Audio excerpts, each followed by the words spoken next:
আপনি মুখের জোর দেখাচ্ছেন। আচ্ছা আমি থামলাম, আপনি আমারে বুঝান কেমনে পারবেন। আজকে যদি আপনার পক্ষে যদি কোনো আলেম থাকতো তাহলে আমি কিতাবপত্রগুলো দেখাতে পারতাম। না আমি আলেম না, আমাকেই দেখান কিতাবপত্র। আমি মামলা করতে পারবো কিনা সেটা, আমি আলেম না, আমাকেই দেখান। যদি হ্যাঁ মামলা করতে পারবেন। বলেন। মহিলা যদি যে অভিযোগ করে যে এই পুরুষ আমার সাথে সম্পর্ক করেছে, আমার সম্মতি ছিল না, মহিলার আবেদনের উপর মামলা রুজু হবে। তারপরে শরীয়তের ভিত্তিতে পুরুষ ব্যক্তিটাকে 4 জন সাক্ষী না থাকলেও সেক্ষেত্রে শরীয়তের বিধান হচ্ছে আল বাইয়িনাতু আলাল মুদ্দাই ওয়াল ইয়ামিনু আলা মান আনকার। অর্থাৎ যে ব্যক্তি দাবি করবে সে উপযুক্ত দলিল পেশ করবে যে আমাকে এইভাবে ধর্ষণ করা হয়েছে, আমি প্রমাণ দিলাম, সেই প্রমাণের ভিত্তিতে বিচার হবে। সেই উপযুক্ত প্রমাণটা কি হুজুর? আপনি তো সব কথা এড়ায় যাচ্ছেন। সেই উপযুক্ত প্রমাণ, একমাত্র প্রমাণ হচ্ছে 4 জন প্রত্যক্ষদর্শী সাক্ষী লাগবে না। একমাত্র প্রমাণ এইটা না, একমাত্র প্রমাণ এটা। যদি 4 জন, আপনি তো গায়ের জোর না, ওই যে বললাম মুখের জোরে করতেছেন। আপনি আরেকটা প্রমাণের কথা বলেন আমাকে, আরেকটা প্রমাণের কথা বলেন। এই যে আমি একটা দলিল দিয়ে দিলাম। কি দলিল? কি দলিল বলেন? এটা হাদিস। হাদিস থেকে ইসলামী শরিয়া, হাদিস থেকে ইসলামী শরিয়া স্পষ্ট আনা হয়েছে আল বাইয়িনাতু আলাল মুদ্দাই ওয়াল ইয়ামিনু আলা মান আনকার। ধর্ষক যে অস্বীকার করলো, সে তো অস্বীকার করলো, তো যে ধর্ষিতা সে উপযুক্ত প্রমাণ পেশ করবে যে আমি ধর্ষণের শিকার হয়েছি। সেটা কি? পরবর্তীতে শরিয়া আদালতের দায়িত্ব। উপযুক্ত প্রমাণটা কি? DNA test? সে যে না, ডিএনএ হতে পারে, ডিএনএ টেস্ট তো শরীয়ত নিষেধ করে না। তাহলে সমস্যা কি? তাইলে আপনি প্রথমে যে প্লয়টা নিলেন সেই প্লয়টা কি? মানে এটার সাথে তফাৎটা কি? আমি বুঝলাম না তো তফাৎটা কি। আপনি যদি ডিএনএ টেস্ট আনেন সামনে, তাহলে আর আমি কি উপযুক্ত প্রমাণ? আপনি প্রচলিত আইনও শুধু ডিএনএ টেস্টের উপরে বিচার কার্য হয় না। সেখানে মেডিকেল টেস্ট করা হয়, স্যাম্পল নেওয়া হয় চুল থেকে, স্যাম্পল নেওয়া হয় ঘাম থেকে, স্যাম্পল নেওয়া হয় বিছানা থেকে, অবশ্যই। তারপরে সব প্রমাণ, তারপরে অবশ্যই যে ব্যক্তি ধর্ষণ করেছে তার স্বীকৃতি নেওয়া হয়। সে এক মুহূর্তে স্বীকার করে যে সে ধর্ষণ করেছে। অতএব শরিয়া আইন সম্পর্কে আপনার পুরোপুরি ধারণাটা নাই বলেই আপনি বুঝতে চাচ্ছেন না। হক প্রয়োগের জন্য প্রত্যক্ষদর্শী 4 জন সাক্ষ্য লাগবে। দেখেন হুজুর, এগুলি কিন্তু খুবই বাজে ধরনের কথা। সরি, আমি ভেরি সরি। আপনি প্রথমেই বলতেছেন শরিয়া আইন সম্পর্কে আপনার কোনো ধারণা নাই বলে আপনি বলতেছেন। আরে ভাই, আমি তো শরিয়া থেকেই আপনাকে জিজ্ঞেস করতেছি যে আপনি শরিয়া দিয়ে আমারে বলেন যে এটার মধ্যে আর কি প্রমাণ দেখাবে। তো আপনি আমার জ্ঞান আছে না দিয়েছে, এটা দিয়ে আপনি কি করবেন? আপনার জ্ঞান দিয়ে আমারে বুঝান। আমি আমার জ্ঞান দিয়ে বুঝাচ্ছি, আপনি যে বুঝতে চাচ্ছেন না। বলেন যে আমি বুঝতে পারতেছি না, জ্ঞান নাই সেটা বলতেছেন কেন? আমি তো শরিয়া থেকে আপনাকে প্রশ্ন করতেছি রে ভাই। না, আপনি তো যদি রাগ না করেন আপনাকে, আপনি আমাকে আমি রাগ করতে চাইতেছি না তো। আপনি আমাকে তো বলতেছেন, ওটাও কি জানেন? আপনি আমাকে বলতেছেন তো যে আমি কিছু জানি না, এজন্য আমারে বুঝাইতে পারতেছেন না। ভাই, আমার আপনি বুঝানোর জন্যই তো আপনি আমাকে বলবেন। আপনি বুঝার চেষ্টাও করতেছেন। আচ্ছা ঠিক আছে, বলেন। শরীয়তে মূল ভিত্তি হচ্ছে 4 জন প্রত্যক্ষদর্শী সাক্ষ্য যদি দেখে সুস্পষ্টভাবে ফিজিক্যাল রিলেশন হয়েছে, তখন হদ কায়েম হবে। হদ হচ্ছে চূড়ান্তটা, মৃত্যুদণ্ড কিংবা 100 কষাঘাত। আর যদি 4 জন উপযুক্ত সাক্ষ্য না থাকে, অন্যান্য সাক্ষ্য প্রমাণের ভিত্তিতে প্রমাণিত হয়, তখন তাজির হবে। অর্থাৎ শরীয়তের কাজী কোরআন সুন্নাহর আলোকে উপযুক্ত পানিশমেন্ট দিবেন। সেটা হদ বলে গণ্য হবে না, সেটা তাজির বলে গণ্য হবে। কিন্তু কোন অবস্থায় জানাকার বা ধর্ষণকারী বিচারের আওতায় বাইরে থাকার কোনো সুযোগ নেই। কিন্তু প্রচলিত আইনে যারা বিশ্বাসী তারা ডিএনএ টেস্টটাকে যে মূল ভিত্তি ধরে, এটা ত্রুটিপূর্ণ, অবৈজ্ঞানিক। এটা দিয়ে পারিবারিক সম্পর্ক প্রমাণিত হয়, এটা দিয়ে ধর্ষককে ধর্ষণ করেছে সেটা প্রমাণিত হতে পারে। শরীয়তে অনেকগুলো বিষয় রয়েছে, যেমন 4 জন সাক্ষী প্রমাণের ভিত্তিতে থাকবে। যে ধর্ষক স্বীকার করলো, তখন যিনি ধর্ষিতা তিনি তার পক্ষ থেকে প্রমাণগুলো উপস্থাপন করবেন, কখন আসছে, কখন ঢুকছে, কিভাবে, সেই প্রমাণের ভিত্তিতে বিচার হবে। কিন্তু এখানে একটা জিনিস যেটা বুঝাতে চাচ্ছি, একটা হচ্ছে হাদ আর একটা হচ্ছে তাজির। হদ প্রয়োগের জন্য অবশ্যই 4 জন প্রত্যক্ষদর্শী সাক্ষী লাগবে, কিন্তু 4 জন সাক্ষী যদি নাও থাকে সেখানে তাজির হবে, বিচারের আওতার মুক্ত থাকার কোনো সুযোগ নাই। আর আপনি বলছেন আমি একটু স্টেপ বাই স্টেপ বুঝতে চেষ্টা করি, স্টেপ বাই স্টেপ বুঝতে চেষ্টা করি। Let me finish. আরেকটা কথা যে আপনি বললেন যে 4 জন সাক্ষীর সামনে কেউ করবে নাকি, এটি তো শরিয়া আইনের সৌন্দর্য এবং ঐতিহ্য, যে আইন যত কঠোর প্রয়োগ তত কঠোর। না হুজুর, এখানে তো আইনের মূল হুজুর আমি একটু স্টেপ বাই স্টেপ আইনের মূল চেষ্টা করি। উদ্দেশ্য আমি আইনের মূল উদ্দেশ্য হচ্ছে চেক এন্ড ব্যালেন্স। জি, শরিয়া আইনের উদ্দেশ্য এই না মানুষকে নিধন করা, হত্যা করা, কষ্ট দেওয়া, হার্ট পেইন দেওয়া। শরিয়া আইনের মূল উদ্দেশ্য হচ্ছে পরিবার, সমাজ ও রাষ্ট্রে শৃঙ্খলা রক্ষা করা। হুজুর আমি একটু বুঝতে চেষ্টা করি, হুজুর আপনার কথা শুনলে তো সারাদিনই শুনতে হবে, আমি একটু আমার কথা বুঝতে চেষ্টা করি। প্রথম কথা হচ্ছে, আপনার কাছে কি এটা প্র্যাকটিক্যাল মনে হয় পৃথিবীর কোথাও কোনো জেনা বা ধর্ষণ 4 জন প্রত্যক্ষদর্শীর উপস্থিতিতে সম্ভব? আমি তো বললাম আপনাকে শুধু 4 জন প্রত্যক্ষ। না, এইটা সম্ভব কিনা, এইটা সম্ভব কিনা? হ্যাঁ, হতে পারে। 4 জনের সামনে রেখে ধর্ষণ হচ্ছে, একটা বাচ্চাকে 4 জনকে সামনে রেখে করবে না, 4 জনকে সামনে রেখে চাক্ষু সাক্ষী লাগবে তো। 4 জন দেখলো চাক্ষু সাক্ষী লাগবে তো চাক্ষু সাক্ষী আরে জানালা খোলা ছিল, 4 জন তাকায় দেখলো। জানালায় তাকায় 4 জনকে দেখাটা কি সম্ভব আপনার কাছে মনে হয়? হতে পারে। মানে কোন সোসাইটিতে এটা তো একটা অপশন। কেন আমি এই কথা বলতেছি? এইবার আপনি সেকেন্ড ইয়াতে আনেন। সোসাইটিতে হতে পারে, আমি বলি আপনাকে, ইউরোপ আমেরিকায় তো ফ্রি সেক্স চলতেছে সব জায়গায়, সব রকম হচ্ছে। ইউরোপে বাংলাদেশেও বলতেছি না, আপনি আমাকে বলেন যে একটা শরিয়ার যেখানে প্রয়োগ করা হইতেছে সেখানে 4 জন দাঁড়া দেখতেছে একটা বাচ্চাকে ধর্ষণ করা হচ্ছে, এটা সম্ভব?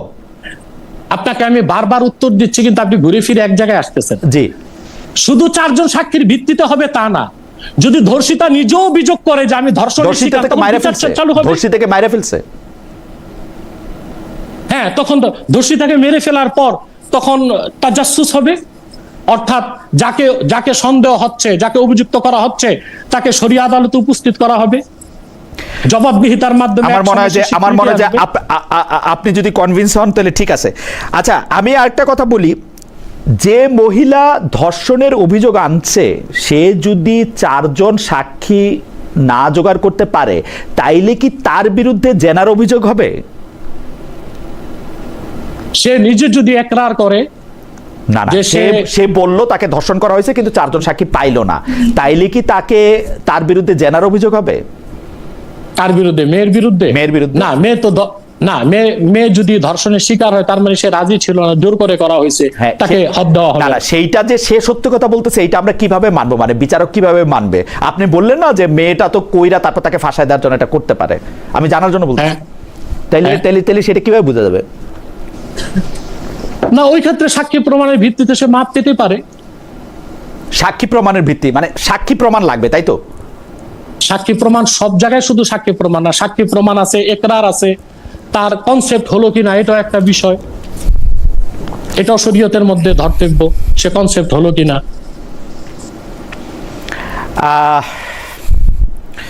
আচ্ছা, এইটা কি শরিয়া সাপোর্ট করে যে বাবা মা দাদা দাদি বা নানা নানিকে খুন করলে খুনির মৃত্যুদণ্ড হবে, কিন্তু বাবা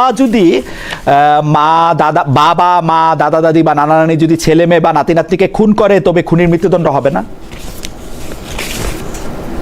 এটা কোন সোর্সে পেলেন? আমি এটা পাইতেছি হচ্ছে ল 1.2.4 সহি তিরমিজি হাদিস 994-995। কিসে আবার বলেন? আমি এটা পাইতেছি সহি তিরমিজি হাদিস 994-95, শাফি আইন পৃষ্ঠা 584, ল 124। আপনি এটা জানেন কিনা, মানে আপনার তো এগুলি মুখস্থ, আপনি জানেন কিনা? জানলেই হবে, আপনি যেটা বলবেন সেটাই হবে। যে সেটা হচ্ছে যে বাবা মা দাদা দাদি যদি ছেলে বা নাতি এদেরকে খুন করে তাহলে মৃত্যুদণ্ড হবে না, কিন্তু যদি ছেলে উপরের দিকে খুন করে তাহলে হবে, নিচে দিকে করলে হবে না। Is it true? যেটা শরিয়ার অন্তর্ভুক্ত না, তাদের উপর শাস্তি প্রয়োগ হবে। তাদের উপরে শাস্তির প্রয়োগ হবে। শরিয়া আইনের মধ্যে কি এইটা অন্তর্ভুক্ত যে মুসলমানকে মারার জন্য মৃত্যুদণ্ড হবে, কিন্তু মুসলমান যদি অমুসলমানকে মারে তাহলে মৃত্যুদণ্ড হবে না? অমুসলমান যদি জিম্মি হয়, অর্থাৎ মুসলিম রাষ্ট্রের অধীনে থাকে, তখন তো মুসলমানের শাস্তি হবে। আবার একটু পরিষ্কার করে বলেন যে মানে বাংলাদেশে যদি একজন মুসলমানকে মারে তাহলে এটা মৃত্যুদণ্ডের মতো, কিন্তু যদি বাংলাদেশে একজন মুসলমান একজন অমুসলমানকে মারে তাইলে কি তার মৃত্যুদণ্ড হবে না? মানে ব্যাপারটা কি এরকম?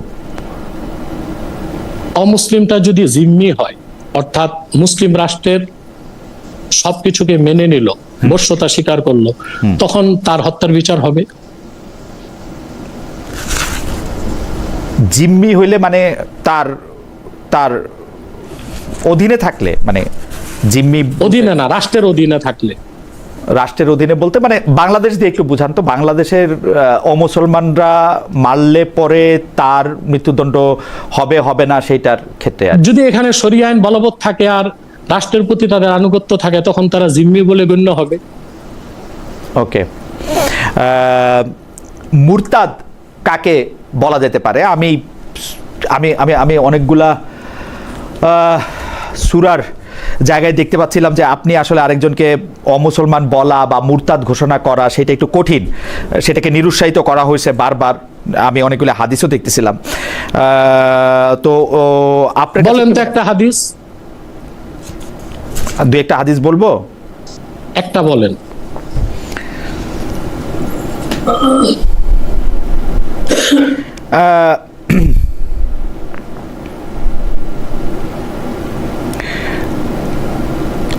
এইটা নবীজির ওহী লেখক যিনি ছিলেন, যিনি সাদ,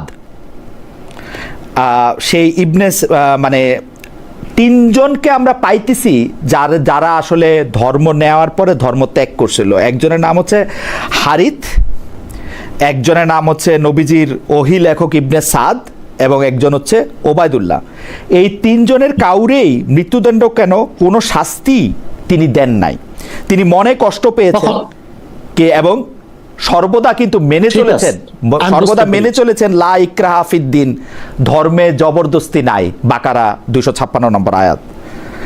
সব ঠিক আছে। সহিহ বুখারীর 9ম খণ্ড হাদিস 318 আছে। আমি জাবির বিন আব্দুল্লাহ, আমি হাদিসটা পড়ি, আপনি পড়তে বলছেন সেই আমি তো বললাম, এবার আপনার মনে পড়ে গেল, আপনি বলেন। জি, বুখারী শরীফের শেষ খণ্ডে স্পষ্ট হাদিস, রাসূলুল্লাহ সাল্লাল্লাহু আলাইহি ওয়াসাল্লামের নির্দেশ, মান বাদদালা দীনাহু ফাকতুলু, যে ব্যক্তি মুরতাদ হয়, ইসলাম গ্রহণের পর ইসলাম ছেড়ে দেয়, তার মৃত্যুদণ্ড কার্যকর করো। সহিহ বুখারীতে হাদিস একেবারে শেষ খণ্ডের শেষ দিকে স্পষ্ট উল্লেখ আছে। এখন যাদেরকে রাসূলুল্লাহ সাল্লাল্লাহু আলাইহি ওয়াসাল্লাম মৃত্যুদণ্ড দেন নাই, তখন পর্যন্ত মুরতাদের শাস্তি মৃত্যুদণ্ড এই হুকুম বলবৎ হয় নাই। এই হুকুম বলবতের আগে যেমন শরীয়তের মধ্যে তো অনেকে ইসলামের প্রাথমিক অবস্থায় নেশা করতেন, মদ পান করতেন, কিন্তু আল্লাহর পক্ষ থেকে নির্দেশ ছিল লা তাকরাবুস সালাতা ওয়া আনতুম সুকারা, তোমরা মদ্যপ অবস্থায় নামাজের কাছে যেও না। কিন্তু যখন আল্লাহ তাআলা মদকে হারাম করে দিলেন, তখন তো আর নামাজের বাইরেও মদ ধরার সুযোগ নাই, পরও মদ ধরার সুযোগ নাই। আপনি যে হাদিসের রেফারেন্স দিয়েছেন, তখন পর্যন্ত মুরতাদের শাস্তি মৃত্যুদণ্ড এটা বলবৎ হয় নাই। কিন্তু মুরতাদের শাস্তি যখন মৃত্যুদণ্ড এটাকে যখন বলবৎ করা হলো, কিন্তু হাদিস তো পরে, হাদিস তো পরে, এই হাদিস তো সংকলন হচ্ছে শোনেন না আগে, বুখারীর এই হাদিস শোনেন না। জি, বুখারীর আমি তো বলতেছি, আমি একেবারে বুখারীর শেষ দিকের হাদিস বললাম, মান বাদদালা দীনাহু ফাকতুলু, যে ব্যক্তি দ্বীনকে পরিবর্তন করে মুরতাদ হয়, তাকে মৃত্যুদণ্ড দাও। এটা বুখারী শরীফের হাদিস। এখন কোন হাদিস নাসে, কোনটা মানসুখ, কোনটায় মাসালা হবে, কোনটায় রায় হবে, এটা তো আপনাকে বুঝতে হবে। আপনি হাদিস শরীফ থেকে একটা হাদিস বের করে দিলেই তো আর হবে না, সেটার ব্যাখ্যাও তো করলে হবে। কি করলে হবে? এখন কি করলে হবে? মাদ্রাসায় ভর্তি হতে হবে, নাহও সরফ পড়তে হবে, 12-14 বছর ফিকহ, তাফসীর, উসুল পড়ার পর যখন বুখারী শরীফ ধরবেন তখন বুঝবেন। আর এমনি বাংলা তরজমা পড়ে কিছু বুঝবেন না। ওকে, এটার জন্য একটা উদাহরণ মতো করে তরজমা করা যায়, যদি যদি আপনি রাগ না করেন, আমি একটা উদাহরণ দিই। আমাদের দেশে যারা এমবিবিএস ডাক্তার হয়, এইচএসসির পর তারা 6 বছর পড়াশোনা করে, এটা তো নিশ্চয়ই আপনি জানেন। এখন এমবিবিএস এর বইগুলো সবই বাংলাতে আছে। এখন মনে করেন কেউ 5 পাস, 6 পাস, 10 পাস করে ঘরে বসে 6 বছর এমবিবিএস এর বইগুলো পড়লো, তারপর ডাক্তারি করলো, রোগী মারা যাবে না? অথবা আপনি যদি দিন শিখার যে কাঠামো তার মধ্যে না এসে আপনি শুধু হাদিস শরীফ থেকে তরজমা বের করেন, তখন তাকে ভুল ফতোয়া দিবেন, আপনারও ক্ষতি হবে, অন্যরও ক্ষতি হবে। আমি কোনো ফতোয়া দিচ্ছি না হুজুর, আমি প্রশ্ন করতেছি আপনাকে। রায় দিচ্ছেন, আপনি এত দোষ ধরেন কেন? রায় দিচ্ছেন। দেখুন বুখারী শরীফের মধ্যে সহিহ বুখারী হাদিস নাম্বার 3017, সুস্পষ্টভাবে এখানে আছে হাদ্দাসানা আলী ইবনে আব্দুল্লাহ হাদ্দাসানা সুফিয়ান আন আইয়ুব আন ইকরামাতা আন আলিয়ান হাররাকা কওমান ফাবালাগা ইবনে আব্বাসিন ফাকালা লাউ কুনতু আনা লাম উহাররিকহুম লিআন্না আন-নাবিয় সাল্লাল্লাহু আলাইহি ওয়াসাল্লাম ক্বালা লা তুআযযিবু বিআদাবিল্লাহ ওয়ালাকাতালতুহুম কামা ক্বালা আন-নাবিয় সাল্লাল্লাহু আলাইহি ওয়াসাল্লাম মান বাদদালা দীনাহু ফাকতুলু। সহিহ বুখারী দ্বিতীয় খণ্ড হাদিস নাম্বার 3017। আমি আপনাকে মূল আরবিটা শোনালাম, এবার আপনি তর্জমাটা করে দিচ্ছি। হযরত আলী রাদিয়াল্লাহু তাআলার যুগে কিছু লোক ধর্ম ত্যাগ করলো, মুরতাদ হয়ে গেল। হযরত আলী তাদেরকে মৃত্যুদণ্ড দিলেন আগুন দিয়ে। হযরত ইবনে আব্বাস শোনার পর বললেন যে না, রাসূলুল্লাহ সাল্লাল্লাহু আলাইহি ওয়াসাল্লাম মৃত্যুদণ্ডের ক্ষেত্রে আগুন ব্যবহারকে নিষেধ করেছেন, বরং আমি হলে তাদেরকে তরবারি দিয়ে মৃত্যুদণ্ড দিতাম, কারণ রাসূলুল্লাহ সাল্লাল্লাহু আলাইহি ওয়াসাল্লাম ইরশাদ করেছেন মান বাদদালা দীনাহু ফাকতুলু, যে ব্যক্তি দ্বীনকে পরিবর্তন করে অর্থাৎ ঈমান আনলো না, তার প্রতি বাড়াবাড়ি চলবে না, সে মুসলিম না হোক, ইসলামের পক্ষ থেকে কোনো আপত্তি নেই। কিন্তু ইসলাম গ্রহণ করার পর ইসলাম ছেড়ে দেওয়া, সেটা ইসলাম দ্রোহিতা। যেভাবে পৃথিবীর প্রতিটি রাষ্ট্রে রাষ্ট্রদ্রোহিতার শাস্তি মৃত্যুদণ্ড, ইসলাম দ্রোহিতার শাস্তিও সেজন্য মুরতাদের মৃত্যুদণ্ড। আপনি এই মুরতাদের মৃত্যুদণ্ডের জন্য যে উদাহরণটা দিলেন সেটা হযরত আলী রাদিয়াল্লাহু আনহুর আমলের, কিন্তু আমি এখানে যেটা দেখতে পাচ্ছি যে সেটার মধ্যে আমি বললামই তো প্রফেটের জীবন দশায়, আপনি ভুল শুনছেন, আবার আপনাকে বলছি। হযরত আলী রাদিয়াল্লাহু তাআলা আনহু কি ইবনে আব্বাস রাসূলুল্লাহ সাল্লাল্লাহু আলাইহি ওয়াসাল্লামের হাদিস শুনিয়েছেন, যেটা আল্লাহ রাসূল সাল্লাল্লাহু আলাইহি ওয়াসাল্লামের রায়, মান বাদদালা দীনাহু ফাকতুলু, যে ব্যক্তি দ্বীন বদলে ফেলে তাকে মৃত্যুদণ্ড দাও। এটা আল্লাহ রাসূল সাল্লাল্লাহু আলাইহি ওয়াসাল্লামের আদেশ বা নির্দেশ। আর আমি আপনাকে আমি এটা রাসূল সাল্লাল্লাহু আলাইহি ওয়াসাল্লামের আদেশ, কিন্তু আমি তো কোরআনে পাইতেছি যেটা এর সাথে এই কথা যেটা মিলতেছে না আসলে। সরি, আমি বলেন না কোরআনে কি পাইছেন বলেন, আমি একটু ব্যাখ্যা করে দিই আপনাকে। ঠিক আছে, আপনি যেটা বলছিলেন সেটা বলেন, আমি খুঁজে দেখতেছি। আমি তো আপনাকে বলে দিলাম যে রাসূলুল্লাহ সাল্লাল্লাহু আলাইহি ওয়াসাল্লামের জমানায় যখন আল্লাহ রাসূল সাল্লাল্লাহু আলাইহি ওয়াসাল্লাম কষ্ট পেয়েছেন মুরতাদদের ব্যাপারে, তখনও মৃত্যুদণ্ডের হুকুম আসে নাই। শরীয়ত পরিপূর্ণ হয়েছে, দ্বীন পরিপূর্ণ হয়েছে 23 বছরে। অতএব ইসলামের সূচনা লগ্নে বা প্রাথমিক অবস্থায় কোন বিষয়ে রুখসত দেওয়া হয়েছে, পরবর্তীতে দেখতে হবে রাসূলুল্লাহ সাল্লাল্লাহু আলাইহি ওয়াসাল্লাম কি নির্দেশ দিয়েছেন, যেটাকে ফিকহের পরিভাষায়, তাফসীরের পরিভাষায় নাসেখ মানসুখ বলা হয়, রহিতকারী ও রহিত। অতএব আপনাকে আমি একটা রহিতকারী হাদিস শুনাইলাম, যেটার উপর আমল করতে হবে। হাদিসের মধ্যে যেটা রহিতকারী সেটার উপরই আমল করতে হয়। কোনো প্রশ্ন আপনার? আমার এটা প্রশ্ন হচ্ছে যে আপনি কি মনে করতেছেন যে মুরতাদের যে মৃত্যুদণ্ড দিতে হবে এটা কোরআনেও আছে, বা কোরআনেও এরকম করে বলা আছে যে মুরতাদকে মৃত্যুদণ্ড দিতে হবে, বা যে ধর্ম ছেড়ে যাচ্ছে তাকে মৃত্যুদণ্ড দিতে হবে? হ্যাঁ, কোরআন শরীফ থেকে এটার প্রমাণ পাওয়া যায়। আর দ্বিতীয় জবাব হচ্ছে সবকিছুর বিধান তো শুধু কোরআন থেকে না, আমরা কোরআন সুন্নাহ দুইটাকে শরীয়ত আইনের উৎস মনে করি। কোরআন শরীফে তো 5 ওয়াক্ত নামাজের কথা আছে, কিন্তু ফজর 2 রাকাত, যোহর 4 রাকাত, আসর 4 রাকাত, মাগরিব 3 রাকাত, এশা 4 রাকাত কোরআনের কোথাও নাই, এটা সুন্নাতে আসছে, হাদিসে আসছে। আমি আবারও বলি, আমরা যে ইবনে হিশাম বা যিনি যা ইশাক বলা হইতেছে, যিনি নবীজির সিরাত লিখতেছেন, তিনি যে বলতেছেন যে 3 জনের কথা আমরা পাইতেছি, হারিত ইবনে সাদ, আমি তো বললাম তখনও মুরতাদের মৃত্যুদণ্ডের কথা আসে নাই, তখন এই হুকুম প্রযোজ্য হয় নাই। বুখারী শরীফ আরেকটা হাদিস, সহিহ বুখারী। আপনি তাহলে পরে যদি আসে তাহলে এই দলিলটা আপনি কোরআন থেকে দেন। যে আশ্চর্য কথা, কোরআন থেকে দিব মানে? কোরআন শরীফ থেকে আপনি দলিল দেন যে যোহর নামাজ 4 রাকাত, আসর 4 রাকাত, বলেন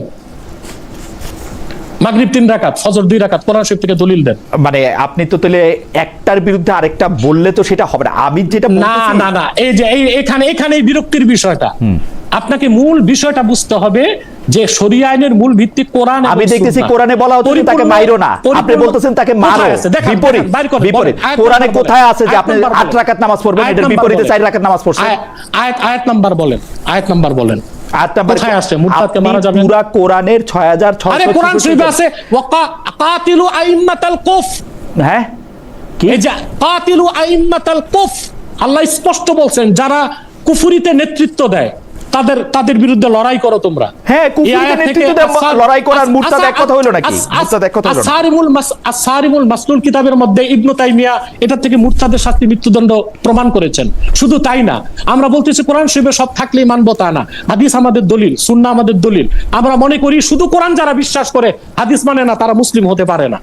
যেমন আপনাকে একটা দৃষ্টান্ত দিলাম, আমি 5 ওয়াক্ত নামাজের কথা আল্লাহ কোরআন শরীফে বলেছেন, কিন্তু কোন নামাজ কয় রাকাত এটা কোরআন শরীফের কোথাও নাই, এটা হাদিস থেকে আমরা পেয়েছি, সুন্নাহ থেকে আমরা পেয়েছি। জায়গায় 8 ওয়াক্ত নামাজের কথা নাই যে আপনি এটারে 5 ওয়াক্ত বানাইছেন। কোরআনে আছে, আপনি মাইরো না, এখানে আপনি মারলেন, তাহলে বিপরীতে গেলেন না। এটাও নাই যে কোরআনে এটাও নাই যে মুরতাদকে মাইরো না। মাইরো যদি বলতো তাহলে বলতো যে মারো, এটা তো বলে নাই। আরে বাবা, আপনি আয়াত নাম্বার দেখান, মাইরো না কোথায় আছে?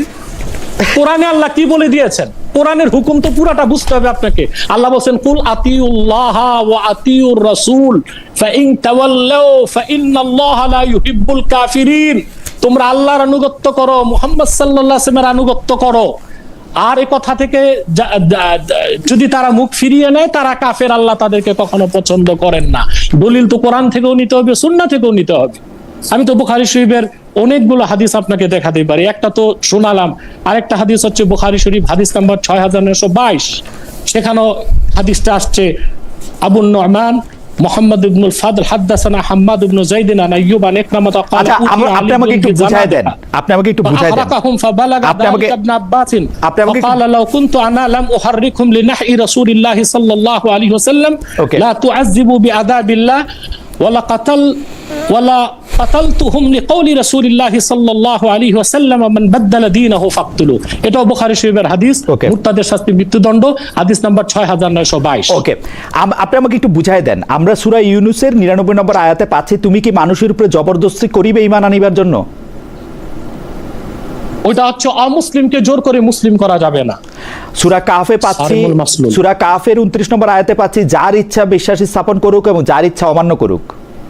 এটা তো তার জন্য যে ইসলাম গ্রহণই করে নাই, কিন্তু ইসলাম গ্রহণের পর যে ছেড়ে দিয়েছে তার বিষয় ভিন্ন।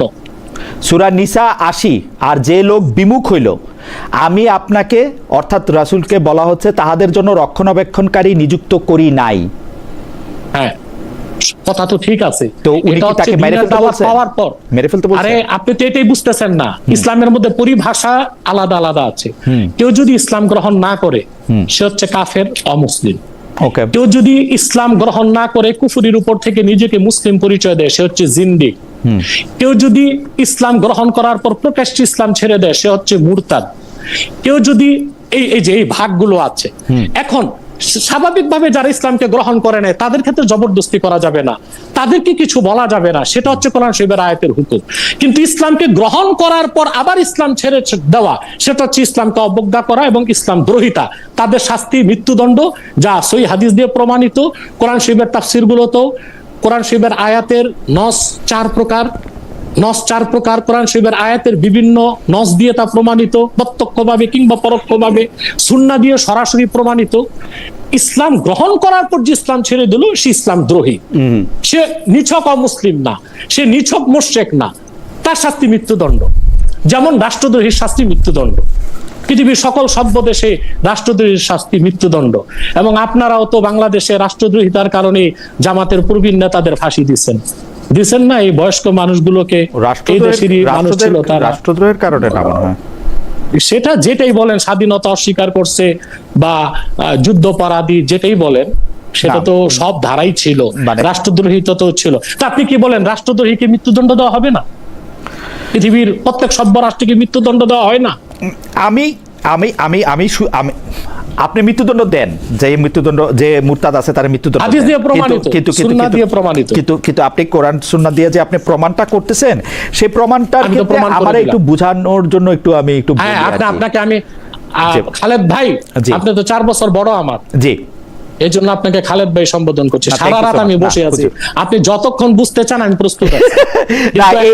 এই ব্যাপারে আপনার খ্যাতি আছে। আমি আপনাকে খেয়াল করি যে আজকে থেকে আরো বোধহয় 15-20 বছর আগে হবে, আপনি একজনকে নিজে গিয়ে তার কেন এই ধর্ম নিয়ে তার দ্বিধা থাকতেছে সেইটা নিয়ে আপনি আমার যদ্দূর মনে পড়ে, আমি আপনার নিশ্চয়ই ঘটনাটা মনে আছে যে উনি হয়তো অন্য একটা ধর্মে গেছিলেন, আমি অন্য একটা ধর্মে গেছিলেন, আপনি তাকে আসলে মানে অনেক ধৈর্য নিয়ে অনেক বুঝাইতেছিলেন, সেটা আমি আমি আমি জানি, সেটা আজকে থেকে অন্তত 15 বছর আগে হবে, মানে তার কমে না যে মানে এই ব্যাপারে আপনার খ্যাতি আছে যে আপনি এটা।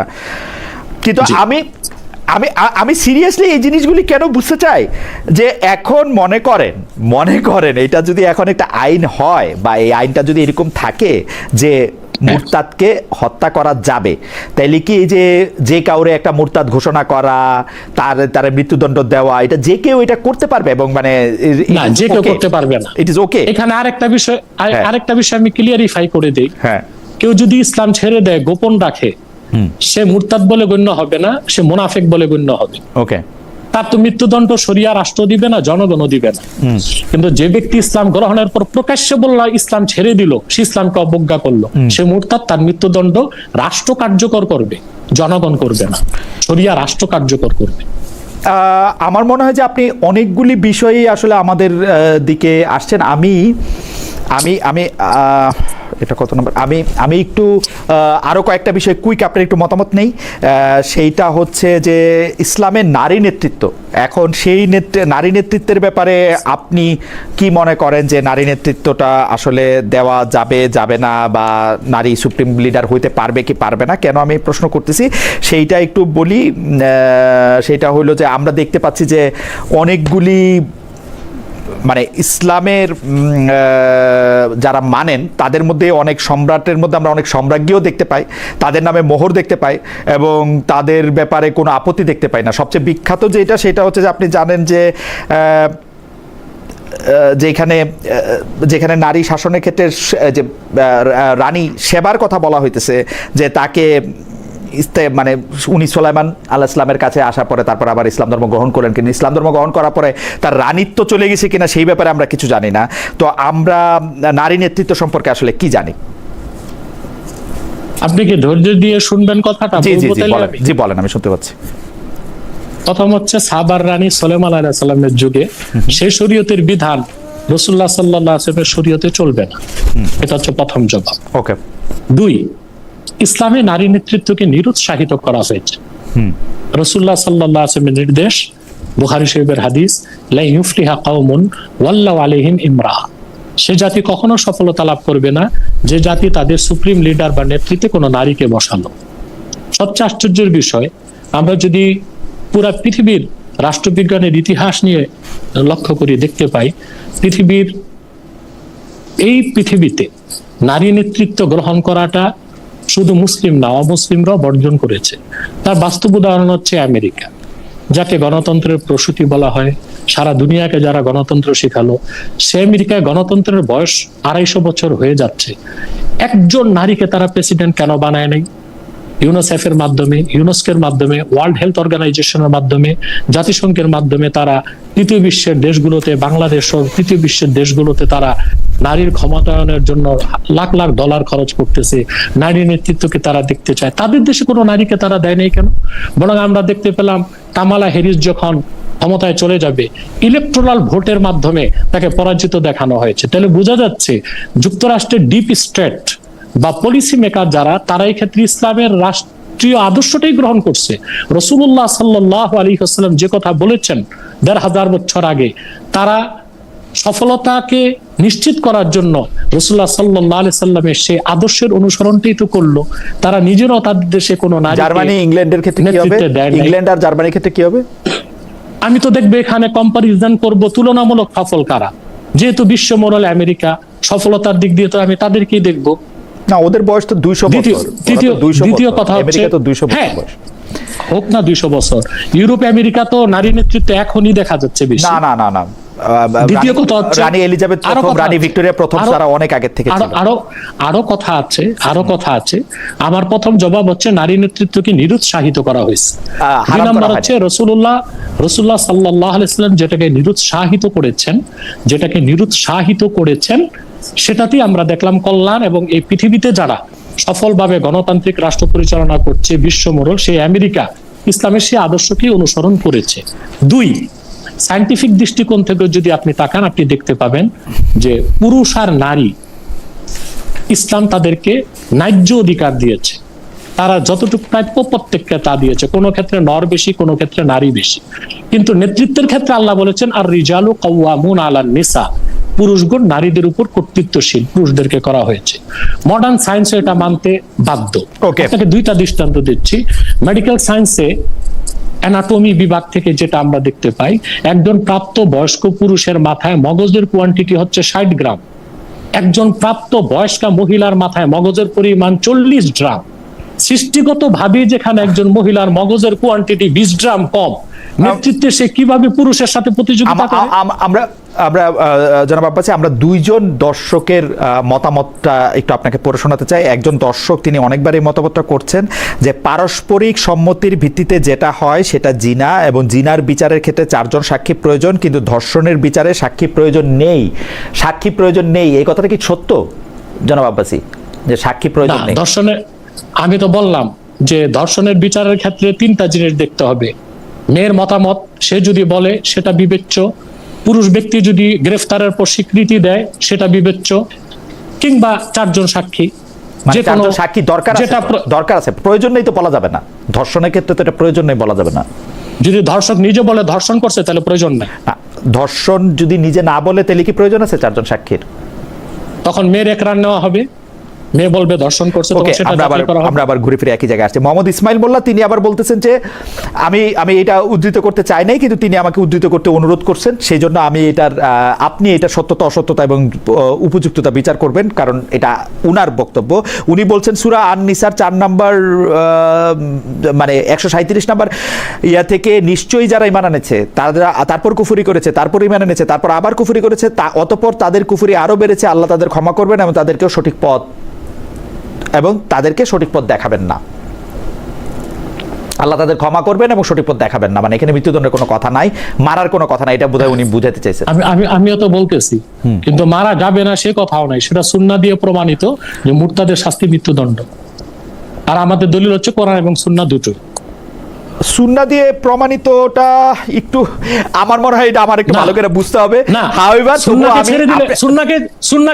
সুন্নাহকে ছেড়ে দিলে আমি না, সুন্নাহকে ছেড়ে দেওয়ার প্রসঙ্গটা না। আপনিও খুব ভালো করে জানেন আমরা যে এই হাদিসগুলি সংকলিত হইতে দেখছি, সেই হাদিসগুলির মধ্যে থেকে অনেকগুলি হাদিসে আপনারাই জয়ীফ বলছেন, অনেকগুলি হাদিসেরই সনদ মত সমস্যা আছে। যেটা জয়ীফ ওটা জয়ীফই। কিন্তু আমার লিটমাস পেপার কিন্তু একটা, আমার লিটমাস পেপার কিন্তু একটা। বুখারী শরীফ থেকে আপনাকে বলেছি, আমার লিটমাস পেপার একটা, সেই লিটমাস পেপারটা হচ্ছে যেটা কোরআনের সাথে সাংঘর্ষিক, সেই হাদিসটার ব্যাপারে আমার সন্দেহ হয়। না, কোরআনের সাথে সাংঘর্ষিক না। আপনাকে আমি আমি আপনাকে এখানে শরিয়া আইনের উৎসটাই বলে দিচ্ছি। 1 নম্বর হচ্ছে যে কোরআনের সাথে সহিহ হাদিসের কোনো সংঘর্ষ নেই। কোরআন নাজিল হয়েছে আল্লাহর হাবিব মুহাম্মদ সাল্লাল্লাহু আলাইহি ওয়াসাল্লামের উপর। আল্লাহ যা বলেছেন, মুহাম্মদ সাল্লাল্লাহু আলাইহি ওয়াসাল্লাম যা বলেছেন সেটাই কোরআন। আবার আল্লাহ তাআলার শব্দ নয়, আল্লাহর কথা রাসূলুল্লাহ সাল্লাল্লাহু আলাইহি ওয়াসাল্লাম নিঃশব্দে যেটা বলছেন সেটা হাদিস, সেটা ওহী। কোরআনটা হচ্ছে ওহী মাতলু, হাদিসটা হচ্ছে গায়র মাতলু। সমস্ত উম্মাহ একমত যে রাসূলুল্লাহ সাল্লাল্লাহু আলাইহি ওয়াসাল্লামের হাদিস যেটা মুতাওয়াতির, সেটা দিয়া কোরআনের হুকুমও রহিত হয়েছে। অতএব আমার মনে হয় কোরআনে আছে হাদিসে নাই, হাদিসে আছে কোরআনে নেই, সেটা আমার মনে হয় যে কোরআন সুন্নাহ কি বলে, কোরআন এবং সুন্নাহ কি বলে সেটা হচ্ছে দেখার বিষয়। আপনাকে অনেক ধন্যবাদ। আমরা আজকে অনেকগুলি বিষয় নিয়ে আপনি খোলাখুলি অনেকগুলি মতামত দিয়েছেন। আমার প্রশ্নর উত্তর ছাড়াও আপনি নিজেও অনেকগুলি বিষয় নিজে যেটাকে বলে স্বপ্রণোদিত হয়ে ব্যাখ্যা দিয়ে আমাদেরকে বুঝাতে চেয়েছেন। আমরা কতটুকু বুঝতে পেরেছি তা আমরা জানি না, তবে এই ডেফিনেটলি জি বলেন। যে আপনাকে অনেক ধন্যবাদ দিচ্ছিলাম আমি, কারণ অনেকগুলি ব্যাপারে আপনি আমাদের অনেকগুলি প্রশ্নের জবাবই শুধু দেন নাই, অনেকগুলি বিষয় আপনি স্বতঃপ্রণোদিত হয়ে আমাদেরকে কি আছে বইয়ে, কি আছে কেতাবে, এবং কোনটা আমাদের গ্রহণ করতে হবে, কোনটা বর্জন করতে হবে, সে ব্যাপারে আমাদেরকে দিক নির্দেশনা দিতে চেয়েছেন এবং দিক নির্দেশনা দিয়েছেন। আমরা কতটুকু বুঝতে পেরেছি, কতটুকু গ্রহণ করতে পেরেছি সেটা নিশ্চয়ই সময় এটাকে বলে দিবে। তবে আপনার এই বক্তব্য এবং আপনার যেসব বিষয়গুলিতে আপনি আলোকপাত করেছেন সেগুলি আমাদের সবার জন্যই একটা দিক নির্দেশনামূলক গাইডলাইন হয়ে থাকবে, সেটা আমি মনে করি। এবং অনেক দর্শক আজকে আমাদের সাথে ছিলেন, সেই দর্শকরাও প্রায় একই রকম কথা মনে করেন। তাদের কেউ কেউ আমাদেরকে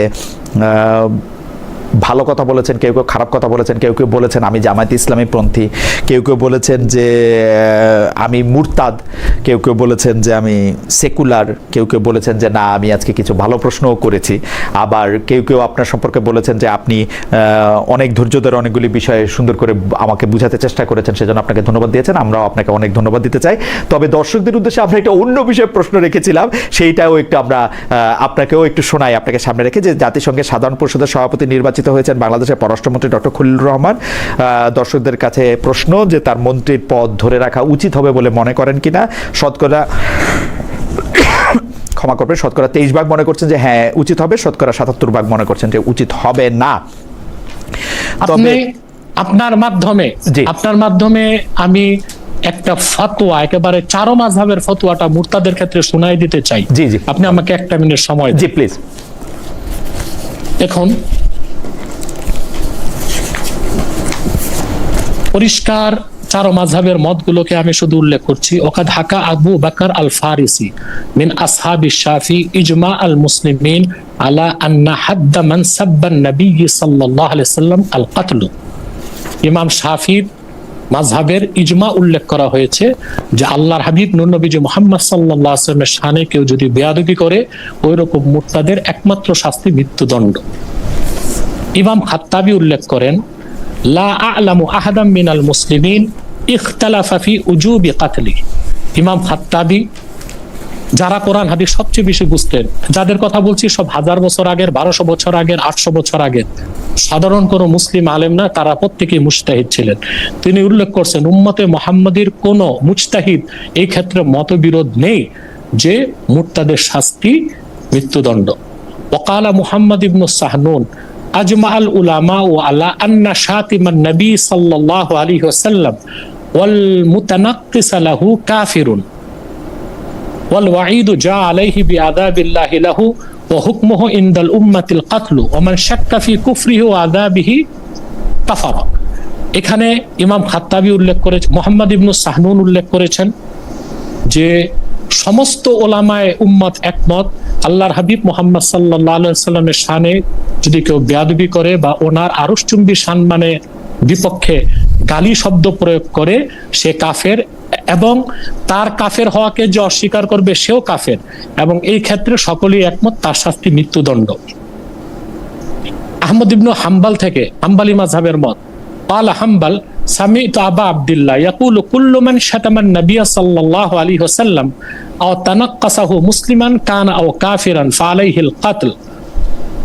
এবং আহমদ বিন হাম্বলের মত এখানে উল্লেখ করা হয়েছে প্রত্যেক সেই ব্যক্তি হোক মুসলিম হোক অমুসলিম আল্লাহর হাবিব সাল্লাল্লাহু আলাইহি ওয়াসাল্লামের শানের খেলাফ যে বক্তব্য দিবে ওই রকম ব্যক্তির শাস্তি মৃত্যুদণ্ড।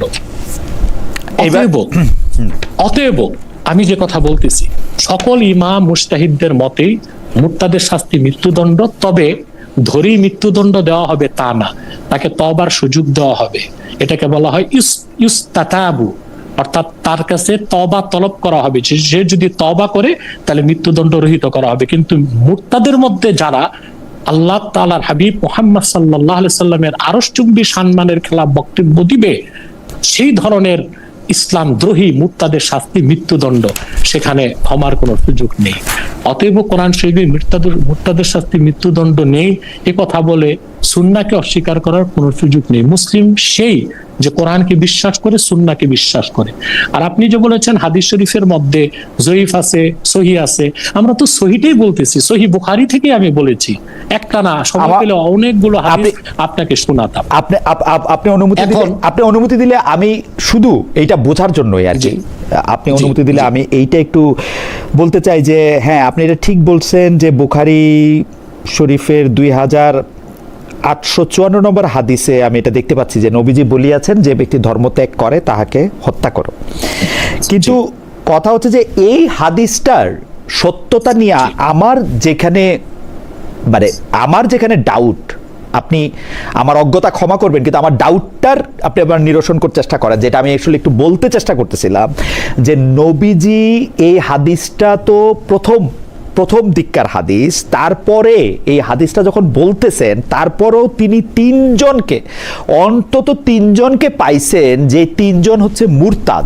হারিত, নবীজির ওহী যিনি লিখতেন সে স্বয়ং ইবনে সাদ, যারে আমরা পরে আবার মিশরের গভর্নর হিসেবেও দেখি, আমরা আরেকদিন আপনার কাছে মারওয়ানের কথাও শুনবো, কিন্তু এবং উবাইদুল্লাহ, এই তিনজনের কাউরে তিনি শুধু মৃত্যুদণ্ড দেনই নাই, তিনি এই সময় মানে তার কাছে বারবার ফিরে আসার পরও তিনি মানে এইটা তাদের মৃত্যুদণ্ডের ব্যাপারে তিনি কোনো নির্দেশই দেন নাই, এক। আর দুই হচ্ছে আপনি যদি দেখেন যে কোরআনের ক্ষেত্রে কিছু জিনিস কিন্তু পরিষ্কার, যেমন সূরা মুহাম্মদে কিন্তু জিনিসটা আছে যে যদি আপনি কাউকে যদি কোরআনের যদি কাউকে মেরে ফেলার কথা বলে তাইলে কিন্তু মেরে ফেলতে বলে যে হ্যাঁ তুমি হত্যা করো। যদি মুরতাদদেরও হত্যা করতে বলতো আল্লাহর যদি ওইটা, তাহলে তো এটা বলা হইতো সরাসরি, এটা যেহেতু বলা হয় নাই এবং প্রফেট তার জীবদ্দশায় তিনজন মুরতাদকে যেহেতু কিছু করেন নাই, সেহেতু আমার মনে হয় ডাউট যে এই হাদিসটা হয়তো সত্য নাও হতে পারে। না, এটা আপনার ডাউট, এটা আপনার ঈমান নষ্টকারী বিষয় বলে গণ্য হবে। বুখারী শরীফে এটা সহিহ riwayat, ওইটাও বুখারীর তো, ওইটাও বুখারীর তো, বলি আর অত্যন্ত বিশুদ্ধ riwayat, বুখারী শরীফের riwayat গুলো, যে riwayatটা আমি শুনিয়েছি দুইটা বিশুদ্ধ riwayat। আল্লাহ রাসূল সাল্লাল্লাহু আলাইহি ওয়াসাল্লাম মুরতাদদেরকে যে ছেড়ে দিয়েছিলেন, সেই ঘটনাটা এই হাদিসে রাসূলুল্লাহ সাল্লাল্লাহু আলাইহি ওয়াসাল্লাম হুকুম দেওয়ার আগের ঘটনা। অতএব এখানে ডাউটের কোনো বিষয় নাই। এটাকে শরীয়তে বলা হয় মুতাকাদ্দাম মুতাআখার, নাসিখ মানসুখ, অগ্রবর্তী হুকুম পরবর্তী হুকুম। পরবর্তী হুকুম দিয়ে আল্লাহ তার রাসূল সাল্লাল্লাহু আলাইহি ওয়াসাল্লাম পূর্ববর্তী হুকুমকে রহিত করে দিয়েছেন। সেটা পড়া যাবে, বিশ্বাস করা যাবে, রহিত হিসেবে থাকবে, কিন্তু রহিতকারী যেটা সেটাকে আমল করতে হবে, সেটার উপর রায় হবে। জনাব এনায়েতুল্লাহ আব্বাসী, আপনাকে অনেক অনেক অনেক অনেক ধন্যবাদ। আপনি অনেকগুলি বিষয়ে আমাদেরকে মতামত দিয়েছেন। আরেকটা কথা, আপনি খলিল সাহেবের বিষয়ে কি বললেন? না, সেটা হচ্ছে জরিপ দিছিলাম আমরা, এটা দর্শকদের উদ্দেশ্যে জরিপ দিছিলাম, দর্শকদের কাছে প্রশ্ন করছিলাম যে 10% না সরি মানে তিনি যে এখন জাতিসংঘের সভাপতি হয়েছেন সাধারণ পরিষদের, তখন এখন তার পররাষ্ট্রমন্ত্রী থাকা উচিত কি উচিত না। তো 10% লোক, 10,000 লোক ভোট দিচ্ছেন, 10,000 লোকদের মধ্যে 23% না কত পার্সেন্ট মনে করছে যে উচিত, আর বাকিরা মনে করছেন উচিত না, ওরকম আর কি একটা জরিপ চাচ্ছিল। আমার এখানে দুইটা কথা আছে, আপনার মাধ্যমে দর্শকদেরকে বলতে চাই। ওনাকে পররাষ্ট্রমন্ত্রী এখন থাকা উচিত কি উচিত না, এই প্রশ্নের আগে প্রশ্ন, ওনাকে পররাষ্ট্রমন্ত্রী নিয়োগ করা উচিত হয়েছে কি? এইটা খুবই খুবই একদমই উচিত আরে।